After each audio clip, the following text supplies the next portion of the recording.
السلام علیکم۔ گوجرا سے مخاطب رپورٹس۔ حکومت پنجاب کے ویژن کے مطابق ڈپٹی کمشنر ضلع منڈی بہاؤالدین شاہد عمران مارت کی ہدایت پر گوجرا ضلع منڈی بہاؤالدین منی موٹر وے پر تجاوزات کے خلاف زبردست آپریشن کیا گیا۔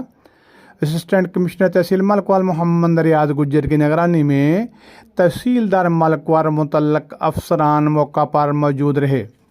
پختہ اور عارضی تجاوزات کو ہٹا دیا گیا۔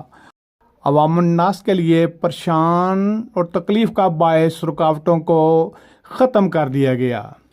لوگوں نے انتظامیہ کا شکریہ ادا کیا۔ اسسٹنٹ کمشنر ملکوال محمد ریاض گجر نے کہا کہ رستوں میں رکاوٹیں غیر قانونی ہیں اور دین اسلام میں گناہ کبیرہ بھی ہے۔ دکاندار اور تاجر لوگوں کے لیے آسانیاں پیدا کریں۔ سڑک اور راستوں میں رکاوٹیں مہذب لوگوں کا وتیرہ نہیں ہے۔ گوجرا کے دونوں اطراف سے تجاوزات ہٹا کر منی موٹر وے کو صاف ستھرا کر دیا گیا۔